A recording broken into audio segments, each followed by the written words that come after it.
যারা জীবনে মাথা তুলে কথা বলতে পারে নাই তারা আজকে মাথা তুলে কথা বলে, চোখে চোখ রেখে কথা বলে।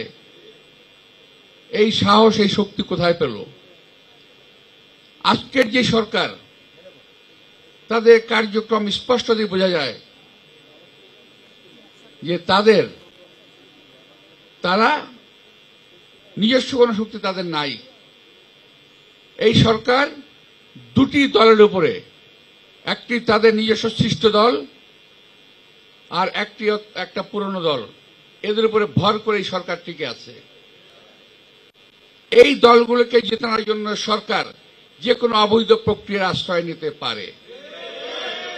যেটা বিগত সরকার করেছিল, যেটা আওয়ামী লীগ সরকার করেছিল, রাতের ভোট দিনে, দিনের ভোট রাতে, ঠিক না, এই সরকারও সম্ভবত এরকম কোনো কাজ করে ফেলবে। নইলে এই সমস্ত অনাকাঙ্ক্ষিত লোকজন, এই দেশের লোকের, এই দেশের জনগণ যাদেরকে প্রয়োজনীয় মনে করে না, তারা আজকে লম্বা লম্বা কথা কিভাবে বলে আমি বুঝি না। যারা ওই সময় পাকিস্তানকে চায় নাই, 1947 সালে তারা পাকিস্তানের বিরোধিতা করেছে, 1971 সালে বাংলাদেশের বিরোধিতা করেছে, 1996 এবং আরো কয়েকটা সময় এই দেশের জনগণের মানুষের স্বার্থের কথা বিরুদ্ধে কথা বলেছে। ওরা আজকে লম্বা লম্বা কথা বলে। আজকে ধর্মের দোহাই দিয়ে দেশটাকে বিভক্ত করার চেষ্টা করছে তারা, জাতিকে বিভক্ত করার চেষ্টা করেছে তারা। আমি একটি প্রসঙ্গে কথা বলতে চাই। এখানে যখন শহীদ রাষ্ট্রপতি জিয়াউর রহমান এই দল গঠন করেন, আমার সঙ্গে ওনার বয়সের সম্পর্ক অনেক ছিল, অনেক গ্যাপ ছিল, অনেক গ্যাপ। সামনাসামনি বসে কথার মতো অবস্থা আমাদের ছিল না।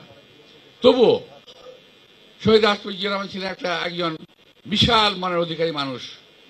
উনি ছোট বাচ্চা থেকে বুড়ো পর্যন্ত সবার সঙ্গে উনি কথা বলতেন, মত বিনিময় করতেন। তো আমাদের সঙ্গে যখন প্রায় কথা হতো, আমি তখন যুবদল করি, আমি একদিন প্রশ্ন করেছিলাম যে স্যার, কিছু স্বাধীনতা বিরোধী লোক, কিছু মুক্তিযুদ্ধ বিরোধী লোক, এদেরকে দলে নিচ্ছেন, এটা কি ঠিক হচ্ছে? এটা কি দেশের জন্য ভালো হবে?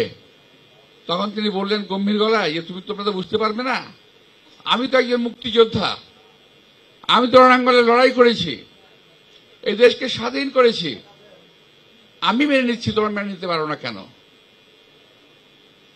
আমি মেনে নিচ্ছি এই কারণে, একটা কথা মনে রাখবে, জাতিকে বিভক্ত করে কখনো দেশের মঙ্গল করা যাবে না। জাতিকে বিভক্ত রেখে দেশের মঙ্গল কখনো হয় না। সুতরাং জাতিকে ঐক্যবদ্ধ হতে হবে। আমরা সেই দলের, শহীদ রাষ্ট্রপতির দল করি। আমরা জাতিকে বিভক্ত হতে দিতে চাই না, আমরা জাতিকে বিভক্ত করতে পারি না। তবে একটা শ্রেণী আছে যারা জাতিকে বিভক্ত করে ফায়দা লুটতে চায়, যারা জাতিকে বিভক্ত করে এই দেশকে যারা সর্বনাশ করে দিয়ে গেছে, সে আওয়ামী ফ্যাসিস্ট বাহিনীকে আবার পুনর্বাসিত করতে চায় বাংলাদেশের মাটিতে, যেটা বাংলাদেশের লোক কখনো এটা হতে দেবে না।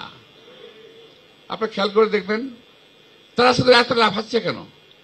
তারা লাফাচ্ছে এই কারণে, তারা বুঝে নিছে যে আওয়ামী লীগের ভোটগুলো আমরাই তো পাবো, এরকম একটা ধারণা তার হয়ে গেছে।